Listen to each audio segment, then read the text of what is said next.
Hello, farmers. Hope you are having a blessed day wherever you are. Welcome to Backyard Farms and let's learn together. Please consider subscribing to Backyard Farms and let's continue learning together. So, today we want to feature 3 projects that you, as a poultry farmer, as a backyard farmer with limited or no space, can do at your farm. You can either do chicken farming, maybe goat farming, or dairy farming, or even crop farming. That's a few of the projects that I've seen people do in their backyards. So today we want to feature these 3 projects and I hope we'll learn together. So when it comes to chicken farming, we find that it's the easiest of the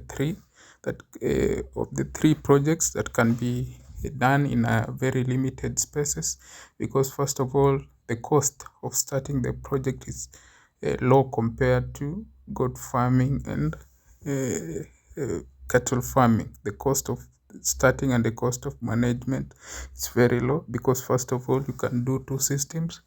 You can do free range, you can do semi-free range, or you can do intensive breeding of chicken. Both the 3 systems the costs are low compared to when you are doing either goat farming or dairy farming. 2, the cost of the buildings is actually very low when it comes to chicken farming when you want to start. And 2, you can start from anywhere. With chicken farming, you can start from just a corner of your house or a very small space at your backyard. So the spaces that can be used for chicken farming are very small compared to goat farming and dairy farming.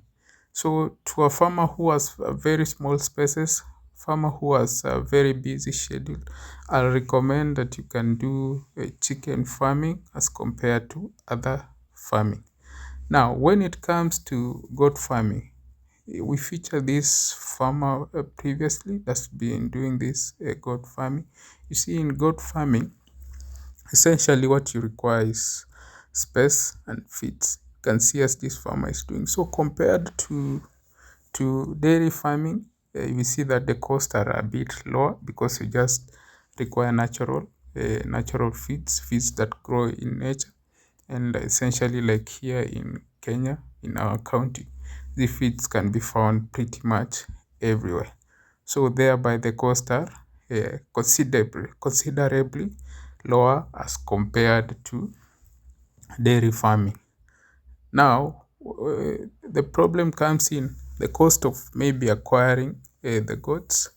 The cost of acquiring the goats, when you compare it to chicken farming, it's a bit higher, because goats will cost a bit more compared to chicken. So the cost will be a bit higher, but it will not be at the level of goat farming.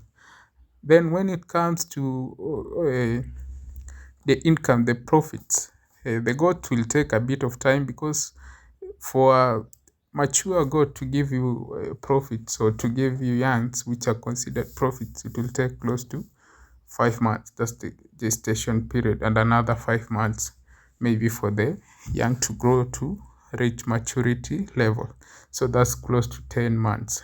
And when it comes to chickens can take as low as 3 months, and a maximum of 6 months to reach maturity and give you profit. So you can see the time frame. When it comes to cattle, they can take a maximum of 16 months to reach maturity and to give you profits.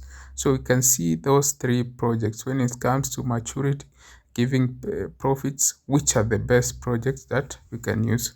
So if you are a farmer, a backyard farmer with a very limited space, you can do chicken farming, you can do goat farming, because all these projects are interdependent on one another.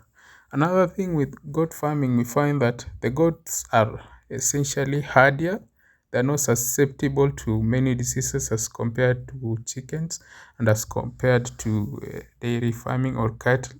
So when it comes to their treatment, you'll find that you use the cost of treatment is definitely lower compared to when you are doing chicken farming, because chickens need more drugs compared to goats. Goats are maybe a little bit hardy compared to dairy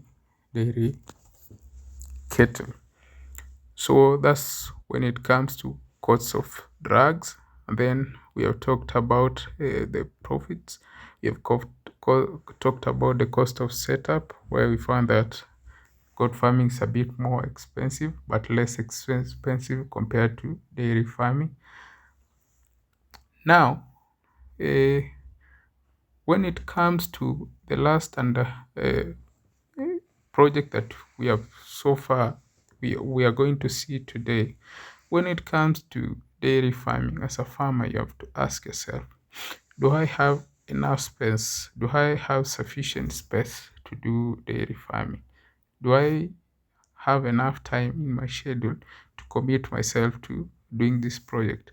Because if you do not allocate sufficient time to the project, you'll get losses.